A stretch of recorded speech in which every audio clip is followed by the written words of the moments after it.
Saludos benditos hermanos en Cristo Jesús, bendito pueblo de Dios, que la luz de nuestro Señor Jesucristo y esta bendita dádiva inmerecida que nos ha traído, que es Emmanuel, Dios con nosotros, tengamos el temor de guardar mediante la obediencia, mediante la sujeción, en todo momento, para que esta bendita palabra siga alumbrándonos en este lugar oscuro de noche que trajo el adversario y podamos ser más que victoriosos. Son los deseos de este su siervo y le doy gracias a Dios y he orado y lloro por todos los suscriptores, por todos los que van dando un seguimiento en España, en Estados Unidos, en Perú, en México y en todas partes del mundo donde llegue esta bendita palabra de Dios. Así me pongo a los pies de Cristo para continuar con la enseñanza número 12 de la epístola a los Hebreos, capítulo 7, versículo 11. Siempre le pido que tenga usted la bendita palabra de Dios en su mano para constatar que la palabra es de Dios. Y dice en el 11, si pues la perfección fuera por el sacerdocio levítico, porque bajo él recibió el pueblo la ley, ¿qué necesidad habría aún de que se levante otro sacerdote según el orden de Melquisedec y que no fuese llamado según el orden de Aarón? Bien, este versículo está muy profundo, bendito hermano y bendita hermana. Ayer nos puso el ejemplo de Melquisedec en un orden, sin genealogía, sin padre, ya profetizando un sacerdote celestial, un sacerdote de arriba, el primogénito de toda la creación. Ahora, si en el primer pacto, para lo que Dios nos creó, que es ser obedientes, ser santos a sus pies y no transgredir la ley de Dios, que se llama perfección, si desde que entró el pecado al mundo por un hombre y por el pecado la muerte, y Dios, después de algún tiempo, escogió a un pueblo que sacó de los lomos de Abraham y se multiplicó en Egipto, y después les dio la libertad física de Egipto y les dio una ley, y en la tribu de Leví Dios constituyó un ministerio para su tabernáculo. Si hubiera venido la perfección, y perfección, bendito hermano y bendita hermana, es lo que hoy se blasfema y lo que hoy se prevarica en contra de Dios y de Cristo al permitir en las iglesias practicar el pecado y decir que nosotros no podemos ser perfectos, que eso es una prédica legalista, que solamente Dios puede ser perfecto, y están blasfemando contra el nombre de Dios, contra el poder de Dios, por sus concupiscencias, por sus deseos de la carne, por proteger todo el pecado de su fornicación y adulterio que hay en esas congregaciones. Entonces, si la perfección hubiese venido por el sacerdocio de Leví, con los sumos sacerdotes y los sacrificios y los cultos, como lo vimos en Romanos y lo vamos a ver más adelante, no se hubiera dado lugar para Cristo Jesús según el orden de Melquisedec, porque a final de cuentas lo que Dios busca y lo que su Hijo busca es que nosotros funcionemos para lo que fuimos creados, una adoración profunda al Todopoderoso y a Cristo Jesús, estando totalmente separados de todo lo que no es de Dios. Entonces esa es la perfección. Una adoración es amar a Dios y amar al prójimo. Recuerde, yo le vuelvo a repetir, bendito hermano y bendita hermana, Amar a Dios es tener todos sus mandamientos y practicarlos y posteriormente estar en su obra y amar al prójimo. Ahora, si pues la perfección fuera por el sacerdocio levítico, hablando del primer pueblo, ¿por qué porque bajo él recibió el pueblo la ley? La ley que ya vimos, esta bendita palabra, la ley, que a la carne era imposible. El pueblo, por medio de los sacerdotes, por medio de la tribu de Leví, recibió esta bendita ley. ¿Qué necesidad habría aún de que se levantase otro sacerdote según el orden de Melquisedec? Recordemos cuál es el orden. Yo le explicaba el día de ayer proféticamente. Melquisedec, ya representando un ser no nacido de carne ni de semen, sino un ser sin genealogía, un ser espiritual, un ser que Abraham, siendo el mayor, siendo el mayor entre los hombres, le diezmó, reconociendo que era mayor, hablando ya proféticamente de nuestro Señor Jesucristo. Ahora bien, si en el primer pacto o en lo primero que Dios estableció hubiese venido la perfección, que es no transgredir ninguna ley y adorar a Dios y amar al prójimo, no se hubiera dado el lugar al segundo templo no hecho por manos humanas, no se hubiera excluido el primer pacto y los sacrificios que se hacían. Pero ya vimos, bendito hermano, a los que han dado un seguimiento en Romanos, que no pudo, que la carne era débil, a los que han dado un seguimiento, que la sangre de los machos cabríos no pudo traer el Espíritu Santo por medio de la fe, por medio de la muerte de Cristo Jesús y por medio del bautizo. Entonces dice, en el versículo 12, porque cambiando el sacerdocio, necesario es que haya también cambio de la ley. Y es muy importante, ¿verdad? El antiguo pacto y el nuevo pacto. Claro, bendito hermano, que cambiando el sacerdocio, porque en el primer pacto, los cultos terrenales, no había dones, no había apóstol, no había maestro, no había profeta, no había evangelista, no había diácono, no había diaconisa. No. Había sumo sacerdote y sacerdote.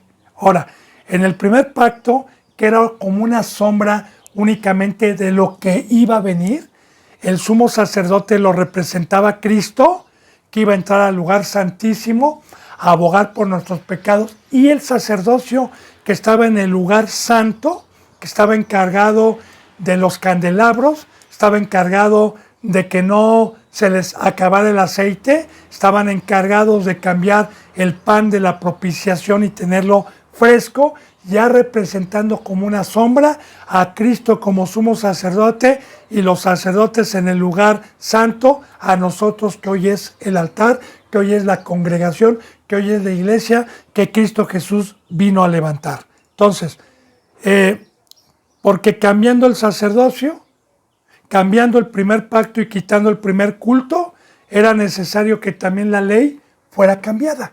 La ley en el aspecto no de transgredir los mandamientos. Recuerde que ya vimos que Cristo Jesús vino a decir, yo no he venido a quitar la ley de los profetas, sino a que la cumplan. Pero una vez en este nuevo pacto, nos trajo Cristo Jesús una nueva ley más perfecta, que es lo que no tenía el primer pueblo, que es ir a evangelizar, que es ir a conquistar el mundo con la presencia de Dios. Una ley más perfecta, como en Mateo dice, habrás oído que se dijo, que si tu ojo te es ocasión para voltear a ver a una mujer, habrás oído que se dijo, no codiciarás a la mujer de tu prójimo. Ok, Eso era en el Antiguo Testamento. Mas yo te digo que si tu ojo te es ocasión de codiciar a una mujer, ya adulteraste.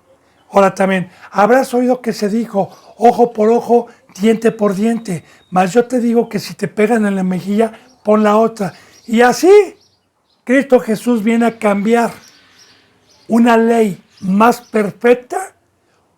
Y imagínense el primer pueblo, lo que hubiera dicho, oiga, Señor, si con la primera ley no pudimos hacerla, ¿cómo nos la vienes a poner más difícil? Por favor, Señor, si vistes que en el primer pacto fue de debilidad, ¿cómo nos vienes a poner más difícil en este nuevo pacto? Recordemos que es por fe, recordemos que en este pacto el sacrificio de Cristo Jesús trajo a Emmanuel, trajo el Espíritu Santo, trajo el pacto de la fe para alcanzar lo que el primer pueblo no tuvo, y esta ley que el primer pueblo no tuvo, porque esta ley viene a ser más perfecta en el Nuevo Testamento. Conocemos en el Evangelio las buenas noticias, conocemos el mandamiento de muerte, el mandamiento de la cruz, el mandamiento de apartarme totalmente del mundo, el mandamiento de consagrar mi vida, el mandamiento de amar a Dios y a mi prójimo, que no pudo venir en el primer pacto, porque vuelvo a repetir, fue una preparación, fue una sombra para que se dé lugar a este bendito pacto de perfección, de rectitud y de adorar a Dios. Ahora dice, y aquel de quien se dice esto es de otra tribu, de la cual nadie sirvió al altar, dando testimonio de nuestro Señor Jesucristo, ¿verdad? Porque está hablando de nuestro Señor Jesucristo, que nuestro Señor Jesucristo no pertenecía su genealogía a la tribu de Leví, sino que nuestro Señor Jesucristo nació del cuarto hijo de Jacob, que fue Judá. Recordemos que primero fue Rubén, luego fue Simeón, luego fue Leví, y el cuarto fue Judá. Y de ahí hasta completar las 12 tribus. Entonces, nada tenía que ver el sacerdocio levítico, porque también Dios, ya profetizando a su Hijo Jesús, tenía que venir de la tribu de Judá, que no tenía nada que ver con el primer pacto, para que quedara excluido totalmente como una sombra, y para que todos aquellos que presentaban esos cultos creyeran y se convirtieran por medio del de la tribu de Judá, que viene la genealogía desde la raíz de Isaí, el padre de David, el segundo rey que reinó Israel, recordando que el primero fue Saúl, el segundo fue David y el tercero fue Salomón, y de ahí en adelante que el reino se dividió a causa de la transgresión de Salomón, y de ahí hubo reyes de Israel y reyes de Judá. Pero desde ahí viene la genealogía para que naciera el Salvador, para que naciera Cristo Jesús según el orden de Melquisedec, no de la tribu de Leví, sino de la tribu de Judá, para concluir el primer pacto, que era una sombra y que era terrenal. Dice, recuerde que la única tribu que sirvió al altar fue la tribu de Leví. La tribu de Judá y las 11 tribus restantes no sirvieron en el templo, sirvieron de otra manera, eran pastores, eran agricultores, también como una sombra de lo que iba a venir. Dice en el 14, ¿por qué? Manifiesto es que nuestro Señor vino de la tribu de Judá, aquí está Cristo Jesús, de la cual nada habló Moisés tocante al sacerdocio. Porque en los tiempos de Moisés, que es cuando se da la ley, de hecho viene un libro que se llama Levítico, que viene de la tribu de Leví, que son las ordenanzas para el primer pueblo. Moisés nada habló ni profetizó de la tribu de Judá que Dios escogería, pero sí vienen profecías más adelante, no con Moisés, sino por los profetas, sí vienen profecías que nuestro Señor tenía que nacer de la tribu de Judá, pero tocante a la ley mosaica, tocante a la ley en aquel entonces cuando empezó el sacerdocio, una vez que Dios sacó de la esclavitud de Egipto y dio leyes y se hizo el tabernáculo que era transportado en el desierto, que ahí empieza la ley levítica y ahí empieza el sacerdocio. Moisés nada habló tocante al sacerdocio que iba a haber de la tribu de Judá. Dice, y esto es aún más manifiesto si a semejanza de Melquisedec se levanta un sacerdote distinto. Ahora fíjense, y esto es aún más manifiesto. Manifiesto es que lo vimos, es como dijeron los apóstoles, ¿verdad? Lo que vimos tocante al verbo, que nosotros tocamos, lo que apreciamos, tanto lo que convivimos con él tocante a Cristo Jesús, y que también fueron testigos de verlo morir y resucitar. Fue manifiesto, por eso dice, y esto es aún más manifiesto, si a semejanza de Melquisedec, sin genealogía, sin nacer de carne y sangre, ¿verdad? Porque así vino Cristo Jesús, se levanta un sacerdocio distinto. Y aquí vamos a empezar a penetrar, bendito hermano y bendita hermana, del primer culto, de la primera obra que Dios permitió como una sombra de lo que iba a venir, que no tiene nada que ver con la obra que Dios preparaba como una sombra, con cultos terrenales, con imágenes terrenales, todo terrenal, incluyendo el templo, ya fuera el tabernáculo, el que después se levantó también en los tiempos de los reyes, Salomón, que también en todo ese tiempo hubo sacerdotes, sumos sacerdotes, incluyendo hasta la llegada de nuestro Señor Jesucristo.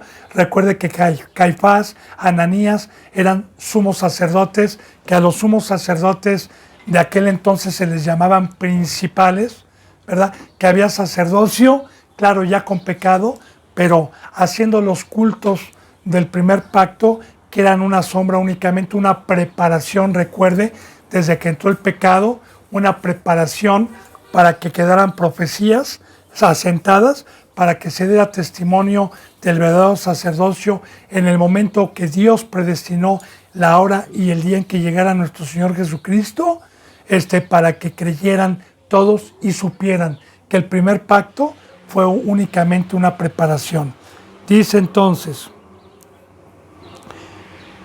se levanta un sacerdote distinto, no constituido conforme a la ley del mandamiento acerca de la descendencia de la tribu de Leví, porque los que eran constituidos sacerdotes y sumos sacerdotes por órdenes de Dios en el Antiguo Testamento únicamente eran los de la tribu de Leví, no podían ejercer el sacerdocio de otra tribu, sino constituido conforme a la ley del mandamiento acerca de la descendencia, que era de la tribu de Leví, sino según este nuevo pacto ya no vino por esa promesa de la descendencia, sino según el poder de una vida indestructible. Amén.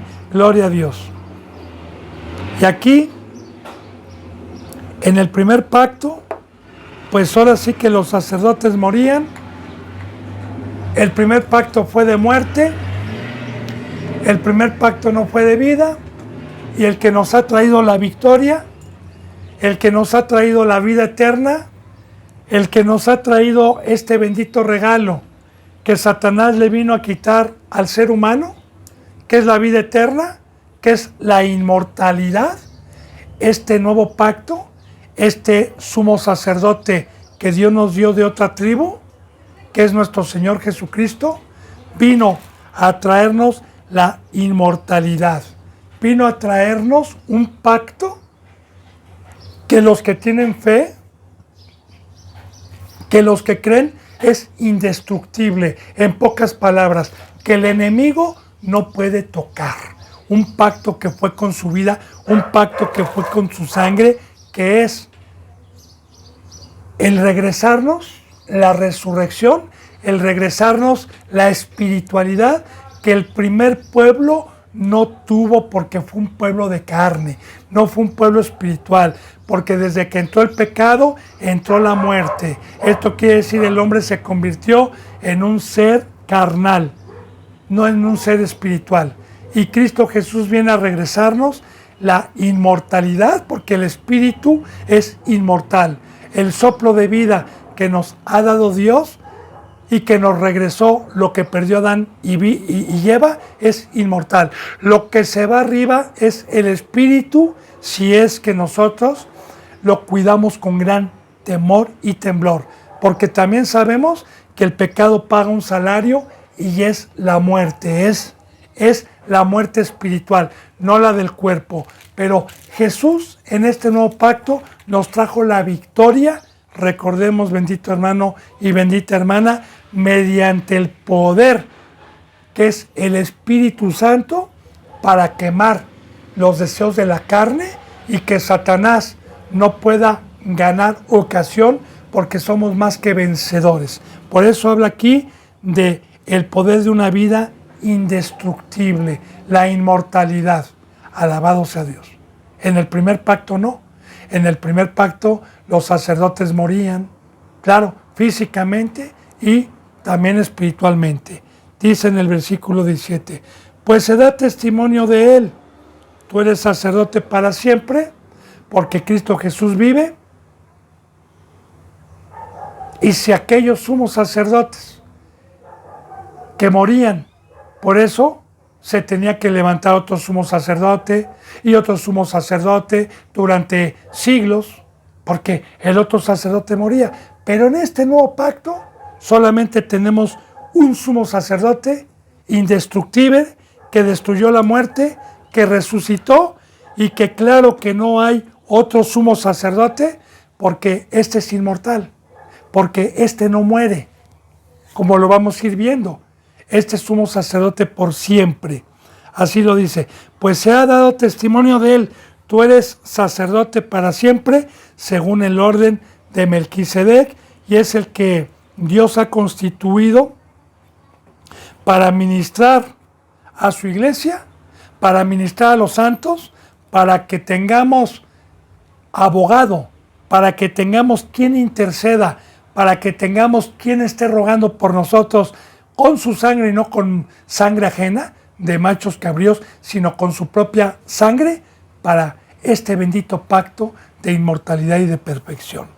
Dice entonces en el 15, queda pues abrogado el mandamiento anterior a causa de su debilidad e ineficiencia.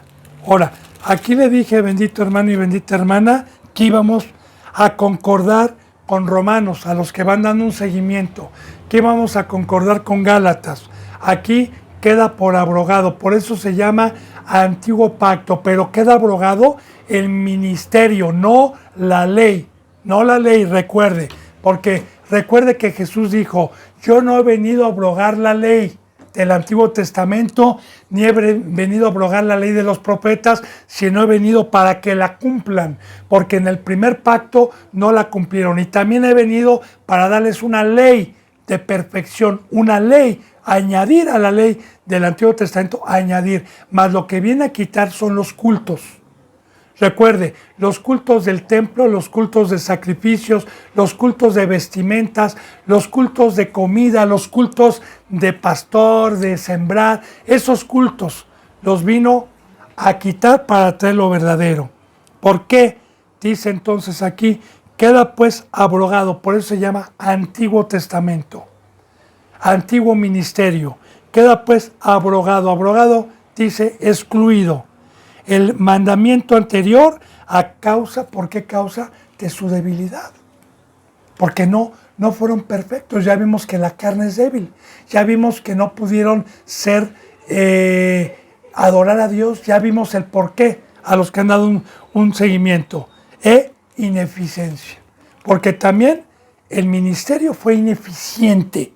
Sabemos que cuando vino Cristo y en todo momento no pudieron ser perfectos en ese pacto, era ineficiente, queda excluido. Y claro que Dios vino a quitar lo primero, y vino mediante Cristo Jesús ya profetizado con el orden de Melquisedec para dejarnos, fíjese bien, un sacerdocio eficiente, perfecto, sin mancha, sin mácula, que es lo que no se predica hoy, que es lo que vino a establecer y es lo que vamos a ver, perfección. Dice en el versículo 19, y dice aquí entre paréntesis, pues nada, perfeccionó la ley. Aquí está otra vez hablando de perfección.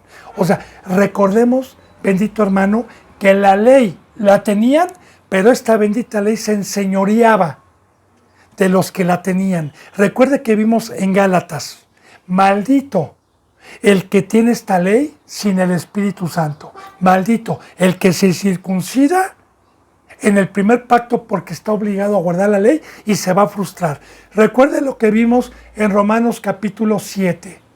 Señor, porque no entiendo lo que hago.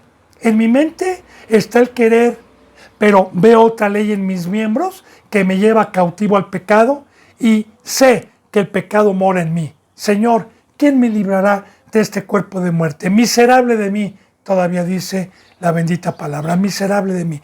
¿Quién me librará de este cuerpo de muerte? Así que bendito hermano y bendito hermana, este bendito pacto no trajo la perfección. Recuerde que cuando habla de perfección, habla de cumplir todos los mandamientos, de guardar todos los mandamientos, de ser un ser angelical, de estar en la cruz, de caminar en el mar. Pues nada perfeccionó la ley y de la introducción de una mejor esperanza por la cual nos acercamos a Dios. Ahora, la ley, recordemos que fue para darnos la esperanza. La ley nos dio el conocimiento de que algún día iba a ser por gracia. La ley nos dio el conocimiento y la esperanza por la cual el día de hoy a los que creímos nos acercamos a Dios, porque antes estábamos lejos, antes en la carne estábamos lejos, tan lejos que en el primer culto Dios representaba una caja de acacia. Así de lejos estábamos, cuando en este pacto, por medio del sacrificio de Cristo, Dios está dentro de cada cristiano que creyó, de cada cristiano que tomó su cruz. Está dentro, como habitación. Nos acercamos a Dios por esta esperanza. Dice, y esto no fue hecho sin juramento.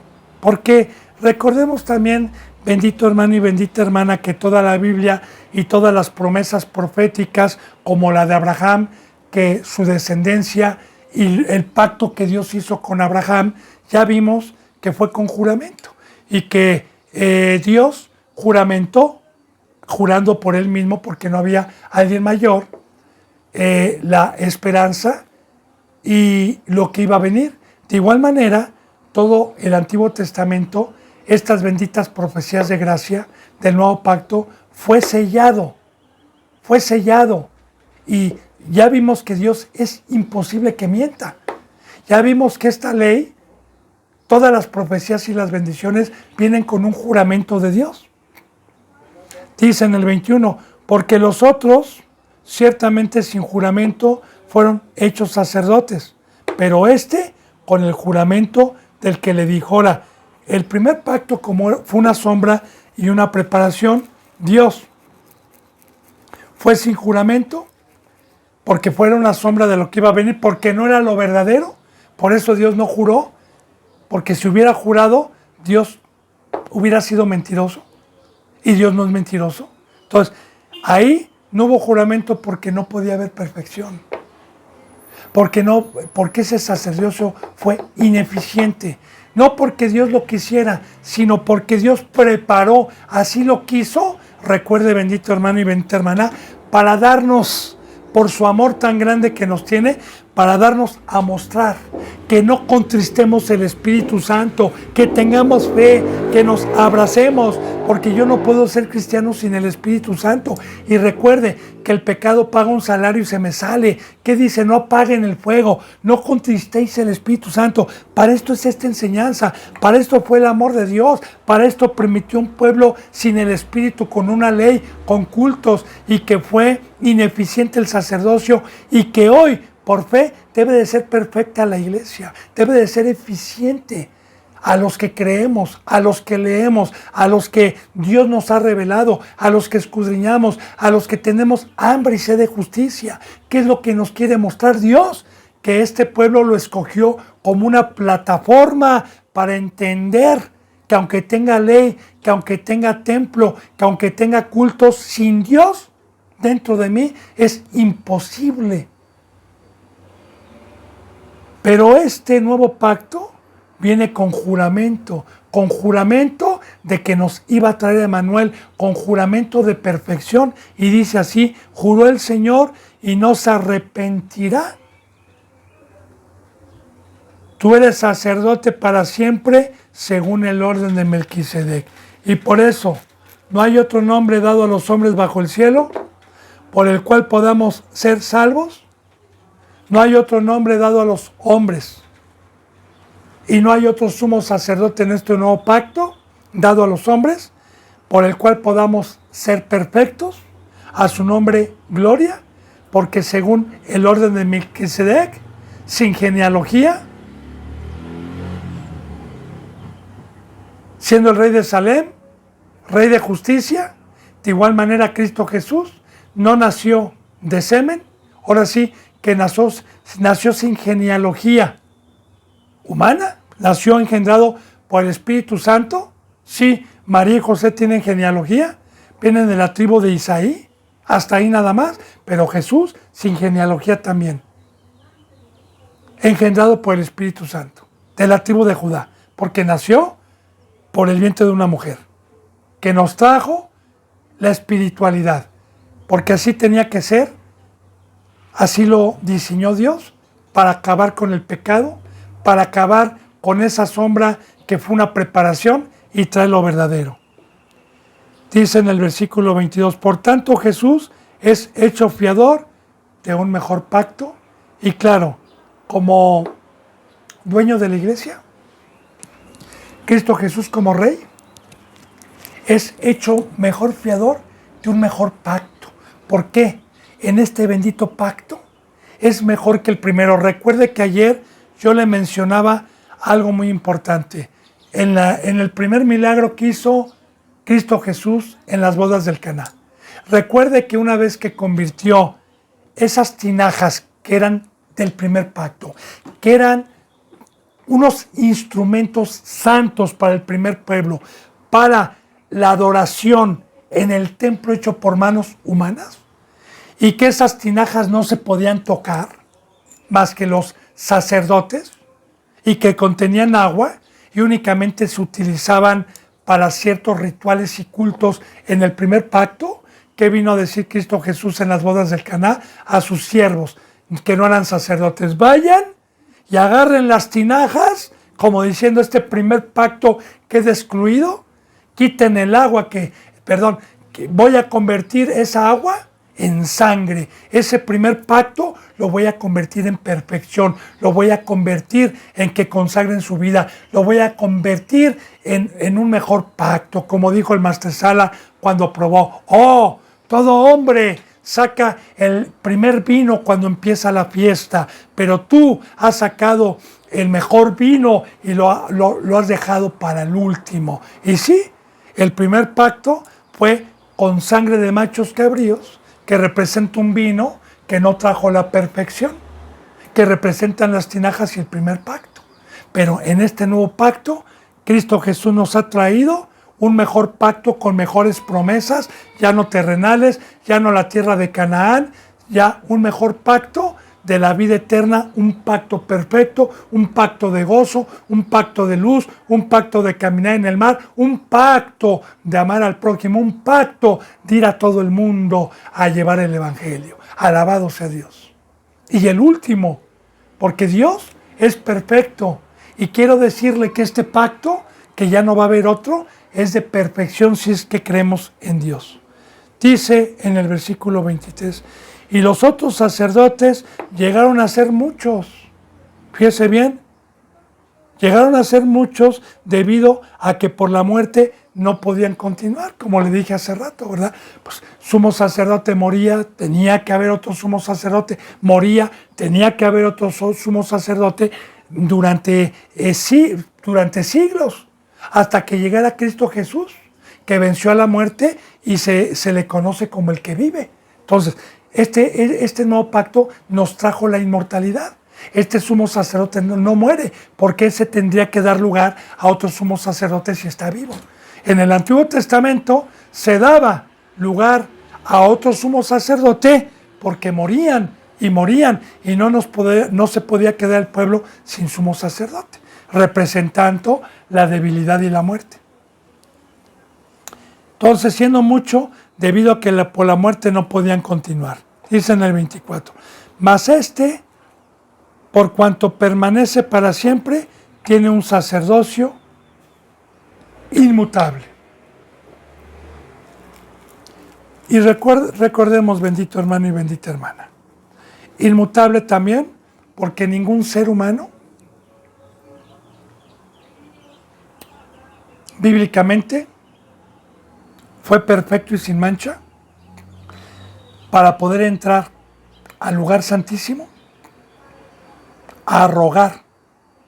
El único justo, el único ser humano sin mancha, el único ser humano que nació de mujer, hijo del hombre, y no fue contaminado con el pecado, es el único que fue digno de subir al lugar santísimo, porque ahí no puede habitar el pecado, para llevar y rogar y llevar su sangre para los que íbamos a ser salvos. Recuerde cuál era la función del sumo sacerdote. Ahora, es inmutable. Y así vamos a tener a Cristo Jesús como sumo sacerdote por la eternidad. No. Por siempre, mientras estemos aquí en el planeta Tierra, mientras no se concluya proféticamente Apocalipsis, porque allá arriba, sí, Cristo Jesús ya no va a rogar por nosotros, ya no va a ofrecer su sangre, vamos a estar allá arriba. Va a ser nuestro maestro, sí, nos va a seguir enseñando, va a ser nuestro árbol de vida, sí, pero ya no va a interceder. Porque mientras estemos aquí y yo tropiece, intercede cada que me arrepiento, intercede y ofrece su sangre, intercede por los que son llamados y se van a arrepentir. Gloria a Dios, pero por siempre, mientras estemos aquí en el cuerpo humano. Dice una cita bíblica en Corintios, que cuando concluya todo, cuando se acabe todo, Cristo va a entregar el reino a su Padre para que su Padre sea sobre todos. Amén. Dice en el versículo 25, por lo cual puede también salvar perpetuamente a los que por Él se acercan a Dios, viviendo siempre para interceder por ellos. Aquí está lo que le digo, ¿verdad? Si en el primer pacto el sumo sacerdocio, como una sombra de lo que iba a venir, era a favor del pueblo, era para que cuando el pueblo pecara o transgrediera una ley y fueran arrepentidos a confesarle al sumo sacerdote año con año las transgresiones personales o familiares y ofrecían la víctima de sangre para ofrecérsela a Dios, y el sumo sacerdote entraba a abogar por el pueblo y a rogar y a pedir por el pueblo con la sangre de machos cabríos, como una preparación de lo que iba a venir. Y el sumo sacerdote, recuerda que entraba también con sangre de algún animal, porque si entraba sin sangre, moría, porque también el sumo sacerdote era pecador.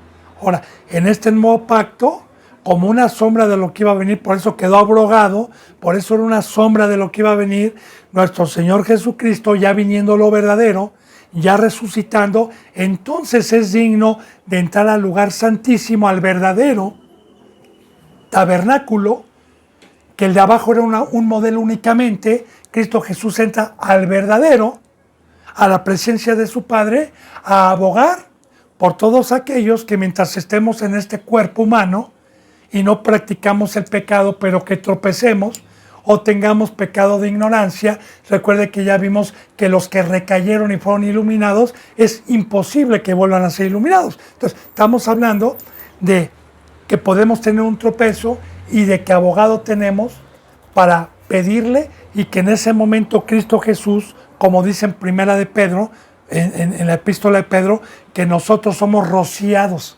con la sangre de Cristo Jesús todavía, y que la sangre está vigente para que cuando se acerque un corazón contrito, Cristo Jesús intercede por nosotros para no morir, para que no se nos quite la presencia de Dios, para que no se nos quite el Espíritu Santo. Alabado sea Dios, alabado sea Cristo. Dice, porque tal sumo sacerdote nos convenía, santo, inocente, sin mancha, apartado de los pecadores y hecho más sublime que los cielos. Alguna ocasión, cuando nuestro Señor Jesucristo anunciaba su muerte a los que amaba, se entristecían. Y Cristo Jesús les decía, les conviene que yo me vaya, les conviene que yo me vaya. ¿Por qué? Para abogar, para traerles el pacto de la perfección. Les conviene que yo me vaya para subir a rogar al Padre, para presentarle mi sangre y que venga mediante mi sangre, que los va a limpiar, la presencia de Dios Todopoderoso, para que no sean débiles y puedan tener el gozo, puedan tener la luz, puedan tener todas estas riquezas y estas bendiciones que se perdieron en el Edén.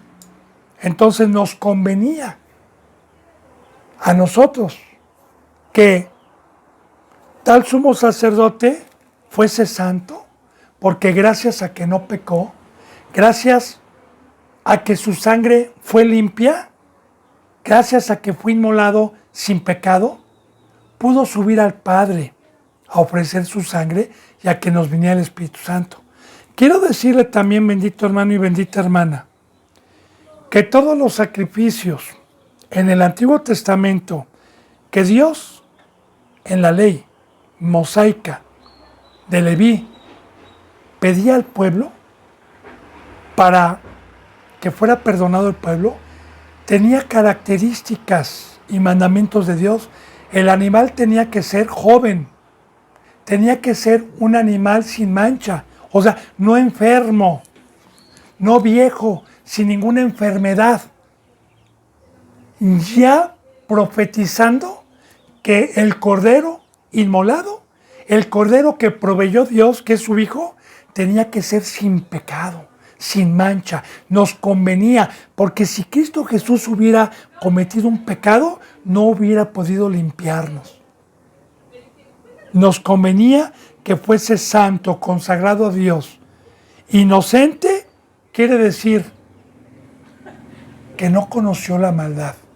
Es como yo le digo, por ejemplo, para poder entender, un niño de 2 años o de 3 años de edad, claro, si está constituido con una buena familia que lo cuide, el niño no conoce de sexo, de fornicación, no conoce de secuestros, no conoce de robo, no conoce de asesinatos, no conoce de violar, no, es inocente. Inocente es que está ajeno a la maldad, que no conoce.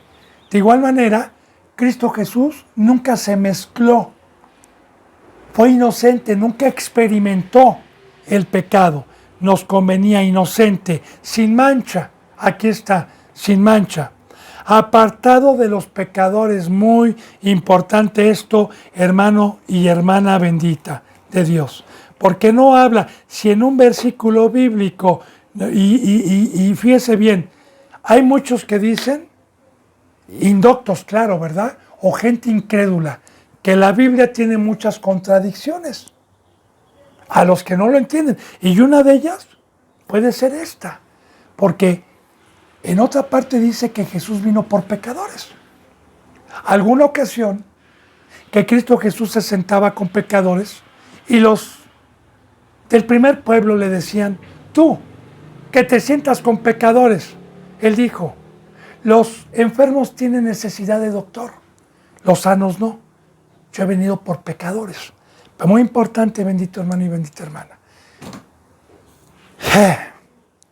Se refiere aquí a los que Cristo Jesús vino por pecadores en ignorancia, como yo, como usted, que no teníamos la ley, que no conocíamos a Dios. Pero una vez que yo fui iluminado y recaí, quiero decirle que Cristo Jesús se aparta de mí, se aparta como rey, y ya no tengo su palabra, ni tengo acceso al amor de Dios, ni a sus rogativas.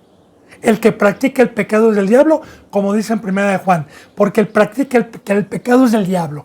¿Qué dice? Salgan de ellos, pueblo mío, y no los toquen. Apártense de ellos, porque qué concordancia tienen las tinieblas con la luz. Así que aquí se refiere al que con el conocimiento fue incrédulo y amó más las tinieblas que la luz. A eso se refiere.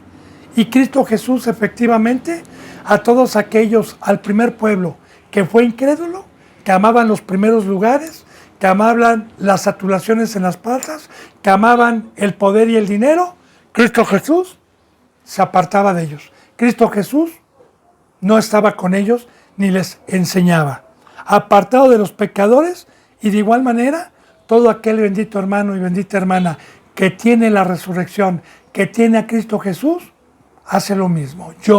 A mí me han criticado mucho, gloria a Dios, muchísimo me han criticado, me han dicho, y yo se lo he dicho, que desbarato familias, que yo me dedico a desbaratar familias.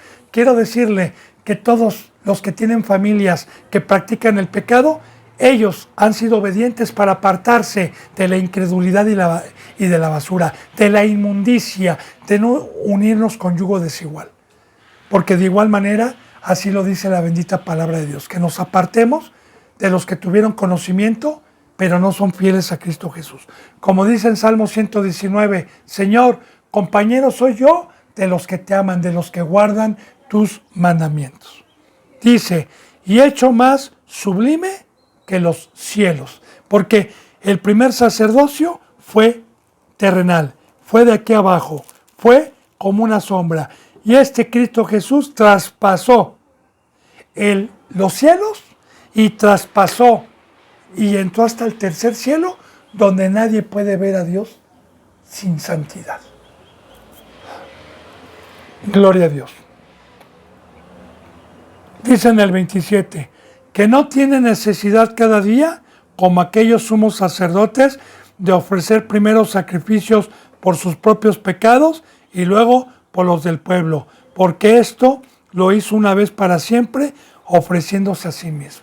Así que en el primer culto, como no había perfección, los sumos sacerdotes, como dice la palabra, porque el pecado entró por un hombre al mundo, y el pecado y la muerte entraron por un solo hombre, por cuanto todos los hombres pecaron. Entonces, los sumos sacerdotes tenían pecado, y tenían que entrar con una víctima también, y ofrecerle a Dios. Porque recuerde que el primer ministerio fue ineficiente. No fue perfecto, porque no estaba el Espíritu Santo. Por eso Cristo Jesús vino a darles oportunidad. Por eso primeramente vino a su pueblo, a los suyos. Primeramente vino a los suyos, porque Dios es justo. Pero muchos creyeron y muchos otros no creyeron. Entonces, bien, Cristo Jesús no tuvo necesidad cada día, como aquellos sumos sacerdotes, de ofrecer primero sacrificios por sus propios pecados y luego por los del pueblo, porque esto lo hizo una vez para siempre, ofreciéndose a sí mismo. Ahora, en el Antiguo Testamento, los sacrificios eran continuos y millones de sacrificios. Para gloria de Dios, bastó con una muerte, bastó con un sacrificio, bastó la sangre de un santo, de un inocente, de uno que no tenía mancha. Bastó un solo sacrificio para quitar el pecado del mundo y para que Cristo Jesús, por esa bendita sangre derramada en la cruz, pudiera entrar. No sin sangre, porque el sumo sacerdote no entraba sin sangre, sino Cristo Jesús fue a ofrecerle a su Padre su sangre, para perdón de los pecados y para la perfección. Dice en el versículo 28, porque la ley, el Antiguo Testamento, constituye sumos sacerdotes a débiles hombres, pero la palabra del juramento, posterior a la ley, al Hijo, hecho perfecto para siempre.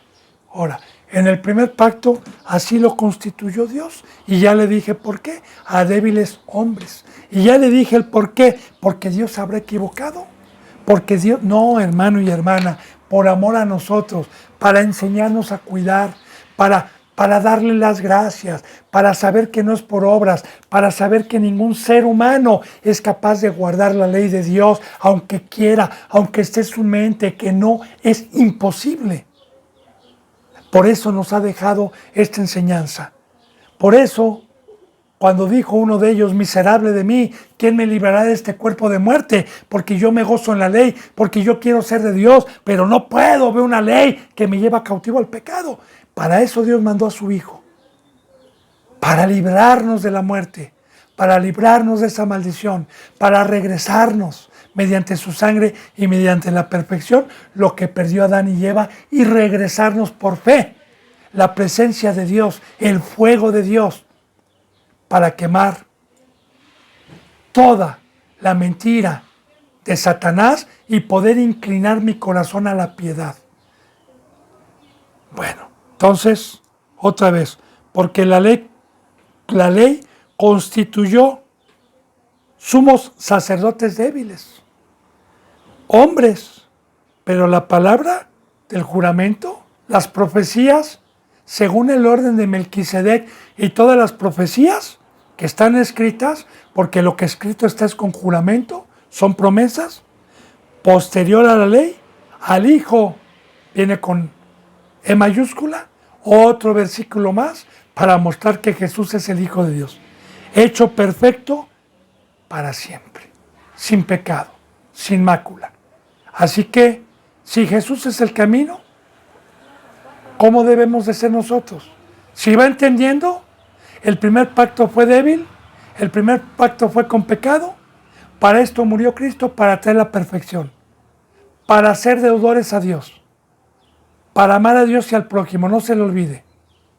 Este pacto, esta bendita enseñanza que hoy tuercen muchos para no enseñar la perfección. Vamos en el 8. Ahora bien, 8.1.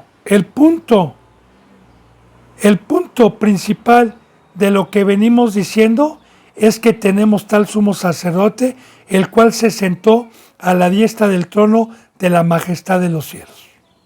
Lo que no pudo hacer el primer sacerdocio. Lo que fueron cultos terrenales con imágenes terrenales, como el tabernáculo, como un modelo, como el arca de acacia, como un modelo, pero no lo verdadero, sino una imagen de lo que iba a venir. Pero este sumo sacerdote, que traspasó los cielos, está sentado con el Creador de los cielos y de la tierra. Es el que aboga, es el que intercede. Bienaventurado el que ha tomado a Cristo Jesús por Rey. Bienaventurado el que es pueblo de Cristo. Bienaventurado el que tiene a Cristo Jesús como amigo, como Rey, como sumo sacerdote, como pueblo, porque únicamente Cristo Jesús trabaja por su iglesia. Ahora dice aquí que en el 2, ministro del santuario y de aquel verdadero tabernáculo que levantó el Señor y no el hombre. Hermano y hermana, en verdad, yo le digo con todo amor, que aquí, como usted va viendo en todo el libro de Hebreos, se nos da un conocimiento pleno de que Jesús es el Hijo de Dios desde Hebreos 1. Para que aquellos herejes no vaya a decirles, porque hay muchos que ya no tienen oportunidad, más bien a las ovejitas que están engañadas, poderles enseñar con amor la verdad, como el libro de Hebreos llevamos más de 50 versículos que nos hablan del Hijo y del Hijo. Y ponga atención, ministro, Dios no es ningún ministro, Dios es Dios. A Dios se le sirve, Dios está en el trono. Todo lo que Dios creó, le da un servicio.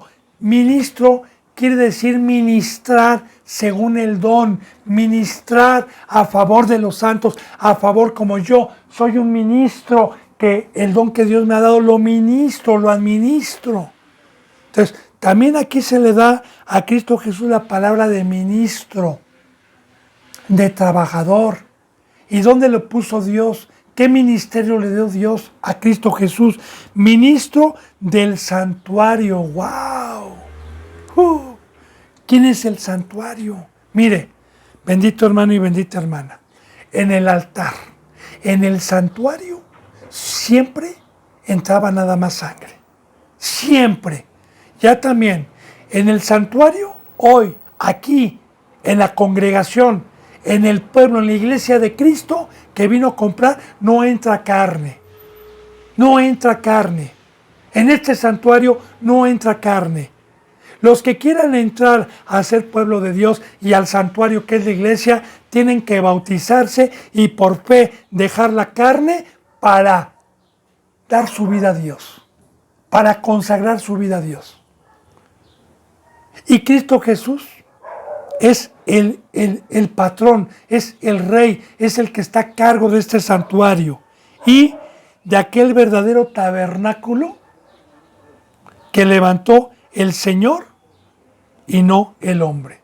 Hablando de la iglesia. Hablando de que Jesús dijo, este templo lo voy a destruir y en 3 días voy a levantar un tabernáculo, voy a levantar un templo que somos nosotros, que es su iglesia. Alabado sea Dios.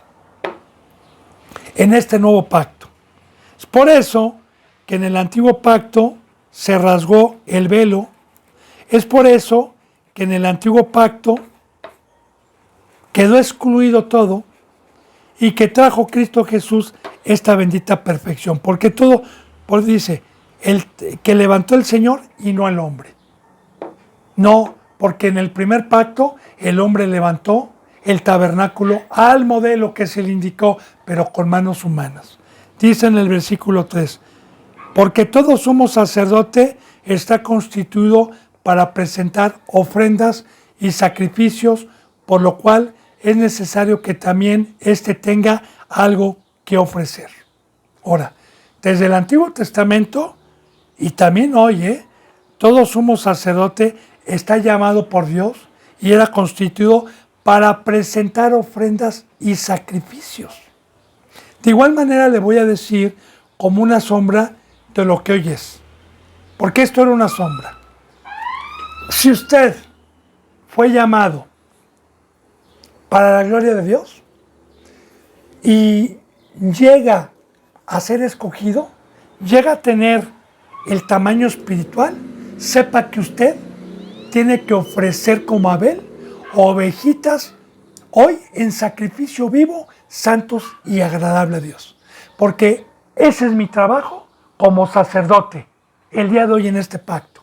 Ya no de ofrecer animales como en el primer pacto, que era una sombra. Hoy tengo que ir a tocar puertas, hoy tengo que ir a evangelizar, hoy tengo que ir a presentar el evangelio en donde no se haya predicado nunca.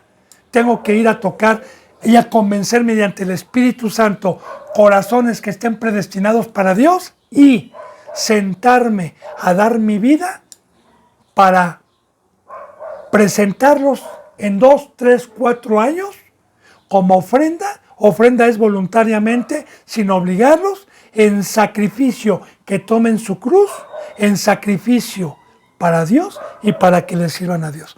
Ya como una sombra, todo sumo sacerdote tenía que presentar ese sacrificio, una ofrenda,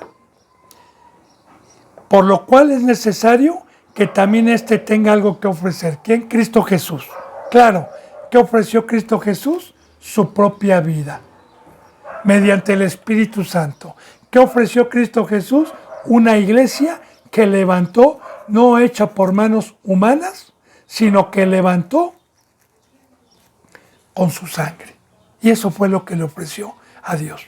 Y recuerde, nosotros somos linaje escogido, real sacerdocio, nación santa, para ofrecer. Porque aquel que es escogido y no le ofrece nada a Dios, va a ser echado al lago de fuego.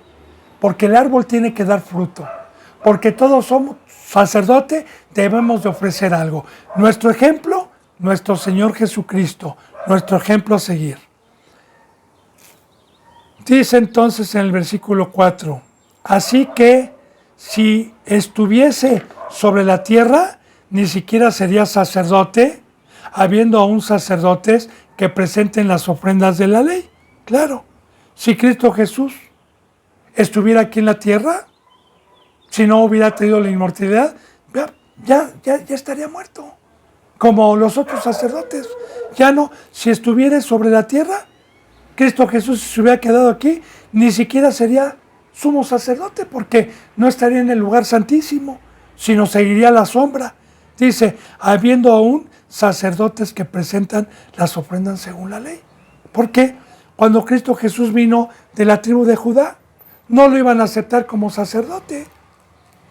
Mientras no hubiera concluido el primer pacto, mientras Dios no hubiera destruido el primer pacto y el templo, pues Cristo Jesús, si estaría aquí en la tierra, no sería sacerdote en la tribu de Judá, porque todavía hubiera sacerdotes, como lo quieren hacer en el tercer templo, como ya está preparado en el tercer templo. Bueno, los cuales sirven a lo que es figura y sombra de las cosas celestiales, como se le advirtió a Moisés cuando se iba a erigir el tabernáculo, diciéndole, mira, haz todas las cosas conforme al modelo que se te ha mostrado en el monte. Bendito hermano y bendita hermana, este versículo está muy profundo. Yo lo he venido explicando para poderlo entender, que era una sombra, que era una figura, todo lo que iba a venir, y hemos llegado para poder fortalecer Romanos, para poder fortalecer Gálatas, que era una sombra, que era una preparación, que no era lo verdadero, que eran figuras terrenales para que viniera lo verdadero. Si Dios quiere, este versículo 5 lo vamos a profundizar un poquito más el día de mañana, porque se me ha ido la hora, se me ha ido el tiempo. Si Dios quiere, mañana continuaremos con la enseñanza número 13. Por lo pronto, bendito hermano, bendita hermana, bendito pueblo de Dios, yo deseo que la gracia, que la presencia de Dios, que la luz esté con ustedes, que cada bendita palabra llegue a su corazón, y me despido con un abrazo y con el beso del óculo santo. Hasta mañana, si Dios quiere. Gracias.